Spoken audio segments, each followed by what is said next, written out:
ओम शांति। 26 जून 2024 के बाबा के मधुर महावाक्य। बाबा कहते, मीठे बच्चे सदा इसी नशे में रहो कि हमारा पद्मा पदम भाग्य है। जो पतित पावन बाप के हम बच्चे बने हैं, उनसे हमें बेहद का सुख का वर्षा मिलता है। सदा इसी नशे में रहो कि हमारा पद्मा पदम भाग्य है। जो पतित पावन बाप के हम बच्चे बने हैं, उनसे हमें बेहद का सुख का वर्षा मिलता है। प्रश्न, तुम बच्चों को किसी भी धर्म से घृणा व नफरत नहीं हो सकती। क्यों? तुम बच्चों को किसी भी धर्म से घृणा व नफरत नहीं हो सकती। क्यों?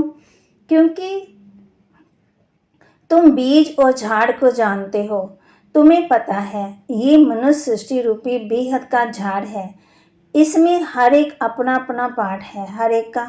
नाटक में कभी भी एक्टर्स एक दूसरे से घृणा नहीं करेंगे। तुम जानते हो, हमने इस नाटक में हीरो हीरोइन का पार्ट बजाया है। हमने जो सुख देखे हैं वह और कोई नहीं देख सकता।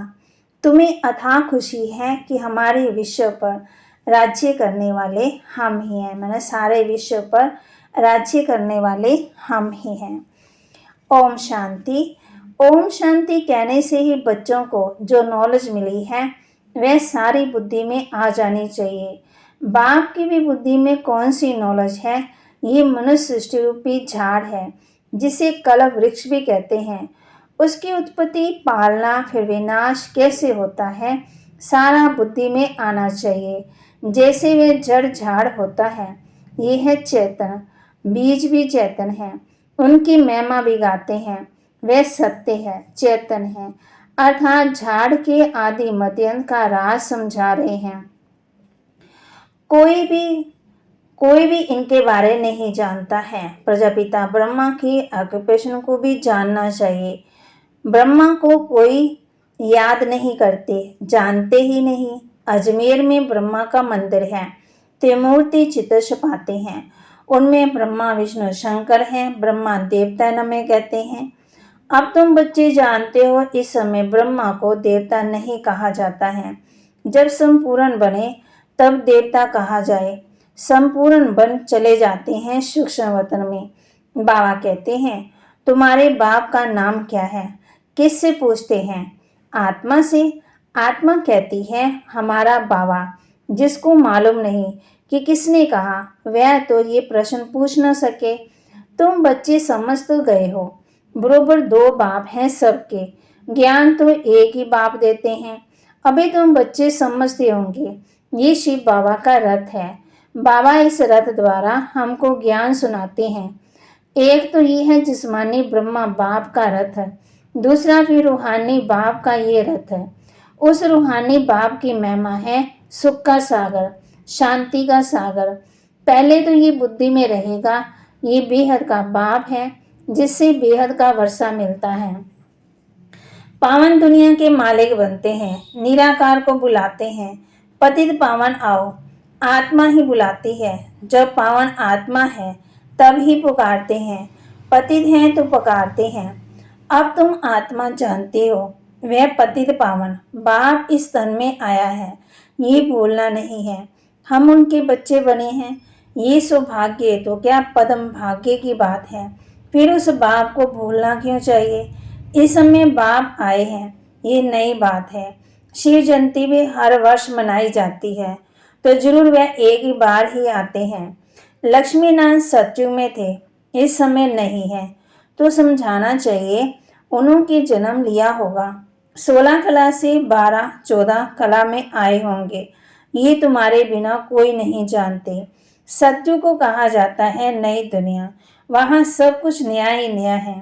देवता धर्म नाम भी गाया जाता है, वही देवता है। जब वान मार्ग में जाते, गिरती कला में आते, तो फिर उनको नया भी नहीं तो देवता भी नहीं कह सकते। कोई भी ऐसे नहीं कहेंगे कि हम उनकी वंशावली के हैं। अगर अपने को उस वंशावली के समझते तो फिर उनकी महिमा अपनी निंदा क्यों करते? महिमा जब करते हैं तो जरूर उनको पवित्र, अपने को अपवित्र पति समझते हैं। पावन से पतित बनते, जन्म लेते। पहले पहले तो पावन थे, वही फिर पतित बने। तुम जानते हो, पावन से अब पतित बने हैं। तुम स्कूल में पढ़ते हो, उसमें नंबरवार फर्स्ट सेकंड थर्ड क्लास तो होते ही हैं। अभी बच्चे समझते हैं हमको बाप पढ़ाते हैं, तब तो आते हैं ना, नहीं तो यहाँ आने की क्या दरकार है। ये कोई गुरु महात्मा महापुरुष आदि कुछ नहीं है, ये तो साधारण मनुष्य तन है, सो भी बहुत पुराना। बहुत जन्मों के अंत में प्रवेश करता हूँ, और तो कोई इनकी मेहमान नहीं, सिर्फ इसमें प्रवेश करता हूँ, तब इनका नाम होता है। नहीं तो प्रजापिता ब्रह्मा कहाँ से आया। मनुष्य समझते जरूर हैं, बाप ने तुमको समझाया है, तब तुम औरों को समझाते हो। ब्रह्मा का बाप कौन है? ब्रह्मा विष्णु शंकर, उन्हों का रचयिता ये शिव बाबा है। बुद्धि ऊपर चली जाती है। परम पिता परमात्मा जो परम धाम में रहते हैं, उनकी ये रचना है। ब्रह्मा विष्णु शंकर का ऑक्यूपेशन अलग है।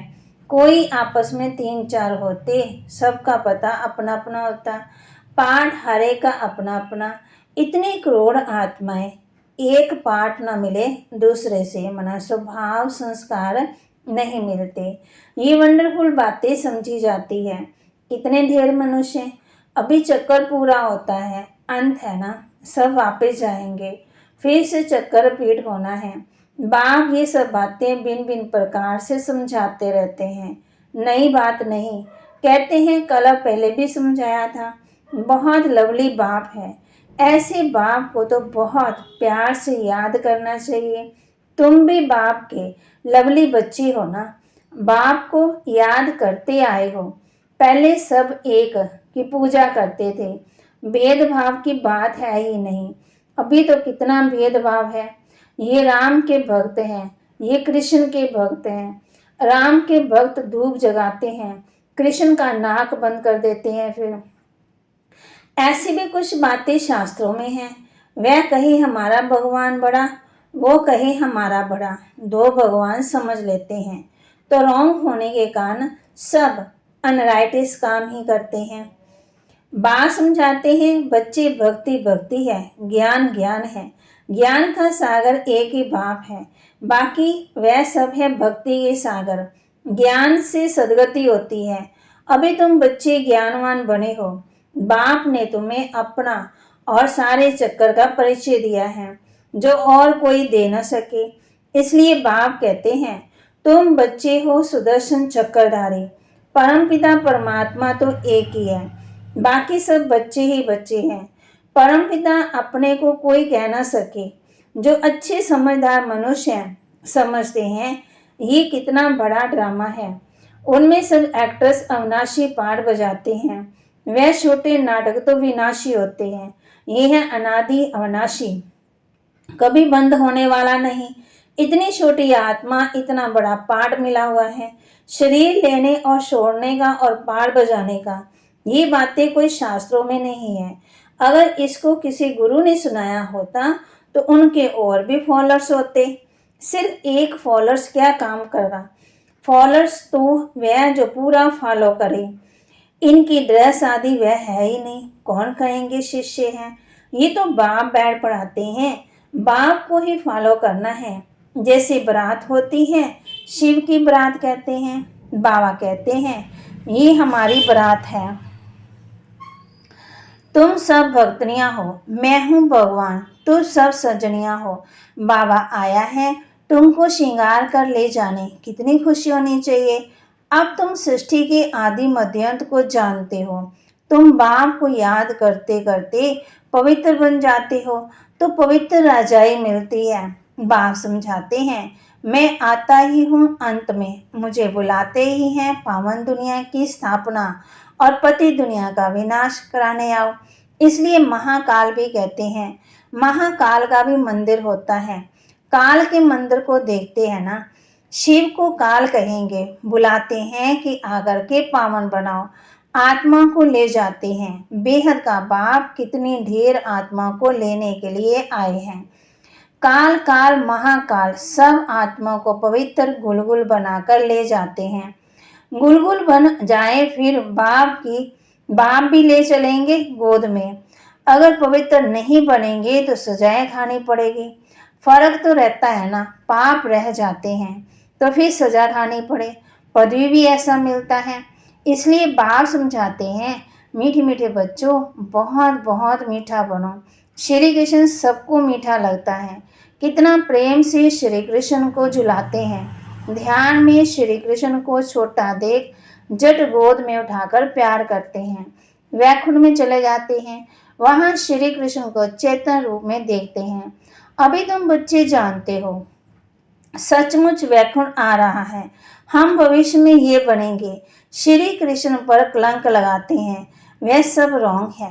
तुम बच्चों को पहले नशा चढ़ना चाहिए। शुरू में बहुत शास्त्रकार हुए थे, फिर लास्ट में भी होंगे। ज्ञान कितना रमणीक है, कितनी खुशी रहती है। भक्ति में तो कुछ भी खुशी नहीं रहती। भक्ति वालों को ये थोड़ी मालूम रहता है कि ज्ञान में कितना सुख है। तुम बच्चों को पहले ये नशा चढ़ना चाहिए। ये ज्ञान सिवाय बाप के कोई भी ऋषि मुनि आदि दे नहीं सकते। लौकिक गुरु तो किसी को भी मुक्ति, जीवन मुक्ति का रास्ता बता नहीं सकते। तुम समझते हो कोई भी मनुष्य गुरु को हो ही नहीं सकता। जो कहे आत्माएं, बच्चों मैं तुमको समझाता हूँ। बाप को तो बच्चे बच्चे कहने की प्रैक्टिस है। जानते हैं ये हमारी रचना है। ये बाप भी कहते हैं मैं सबका रचयिता हूँ। तुम सब भाई भाई हो। उनको पाठ मिला है। कैसे मिला वह बैठ समझाते हैं। आत्मा में ही सारा पाठ भरा हुआ है। जो भी मनुष्य आते हैं 84 जन्मों में कभी एक जैसे नए नक्श फीचर्स मिल ना सके। थोड़ी थोड़ी चेंज होती जरूर है। तत्व भी तमो प्रधान सतो तमो होते हैं। हर चीज हर जन्म में फीचर्स एक ना मिले दूसरे से, ये भी समझने की बातें हैं। बाप रोज समझाते रहते हैं, मीठे बच्चे बाप में कभी भी संशय नहीं लाओ। संशय और निश्चय दो अक्षर हैं। बाप माना बाप, इसमें संशय हो ना सके। बच्चा कह ना सके कि मैं बाप को याद कर सकता हूँ। तुम घड़ी घड़ी कहते हो योग नहीं लगता। योग अक्षर ठीक नहीं है। तुम हो राज ऋषि हो। ऋषि अक्षर पवित्रता का है। तुम राज ऋषि हो तो जरूर पवित्र होंगे। थोड़ी बात में फेल होने से फिर राजाई मिल न सके, प्रजा में चले जाते, कितना घाटा पड़ जाता है। नंबरवार पदवी होती है ना, एक का पद मिले ना दूसरे से। ये बेहद का बना बनाया ड्रामा है। सिवाय बाप के कोई समझा ना सके तो तुम बच्चों को कितनी खुशी होती है। जैसे बाप की बुद्धि में सारा ज्ञान है, वैसे तुम्हारी बुद्धि में भी है। बीज और झाड़ को समझना है।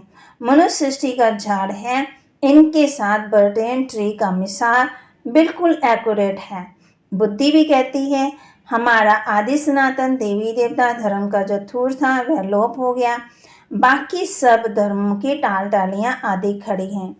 जो देवताई गुणों मनुष्य बना आदि सनातन वो नहीं है, और भागवते और धर्म है। ड्रामा सा सब कुछ होना ही है, इसमें घृणा नहीं की जाती। नाटक में एक्ट्रेस को कभी भी घृणा आएगी क्या? बाप कहते हैं तुम पतित बन गए हो, फिर पावन बनना है। तुम जितना सुख देखते हो उतना और कोई नहीं देखते हैं। तुम हीरो हीरोइन हो, विश्व पर राज्य पाने वाले हो, तो अथाह खुशी होनी चाहिए। भगवान पढ़ाते हैं, कितना रेगुलर पढ़ना चाहिए, कितनी खुशी होनी चाहिए। बेहद का बाप हमें पढ़ाते हैं। राजयोग बाप ही सिखाते हैं। कोई शरीरधारी तो सिखला ना सके। बाप ने आत्मा को सिखलाया, आत्मा ही धारण करती है। बाप एक ही बार आते हैं पाठ बजाने, आत्मा ही पाठ बजाकर एक शरीर छोड़ दूसरा लेती है। आत्मा को बाप पढ़ाते हैं, देवताओं को नहीं पढ़ाएंगे। वहां तो देवता ही पढ़ाएंगे ना। संगम युग पर बाप ही पढ़ाते हैं। पुरुषोत्तम बनाने के लिए तुम ही पढ़ते हो।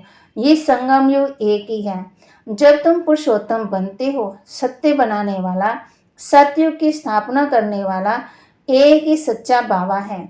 अच्छा, मीठे मीठे सिकिलते बच्चों प्रति माता पिता बाप दादा का याद प्यार और गुड मॉर्निंग। रूहानी बाप की रूहानी बच्चों को नमस्ते।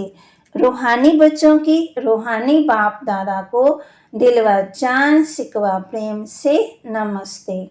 धारणा के लिए मुख्य सार। संगम युग पर डायरेक्टर भगवान से पढ़ाई पढ़कर ज्ञानवान आस्तिक बनना और बनाना है। कभी भी बाप व पढ़ाई में संशय नहीं लाना है।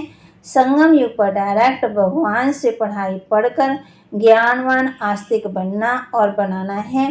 कभी भी बाप व पढ़ाई में संशय नहीं लाना है। बाल समान लवली बनना है। भगवान हमारा श्रृंगार कर रहे हैं, इस खुशी में रहना है। किसी भी एक्टर से घृणा व नफरत नहीं करनी है। हर एक का इस ड्रामा में एक्यूरेट पार्ट है। वरदान। सेवाओं की प्रवृत्ति में रहते बीच बीच में एकांतवासी बनने वाले अंतर्मुखी भव।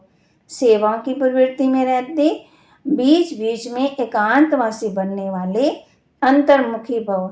साइलेंस की शक्ति का प्रयोग करने के लिए अंतर्मुखी और एकांतवासी बनने की आवश्यकता है।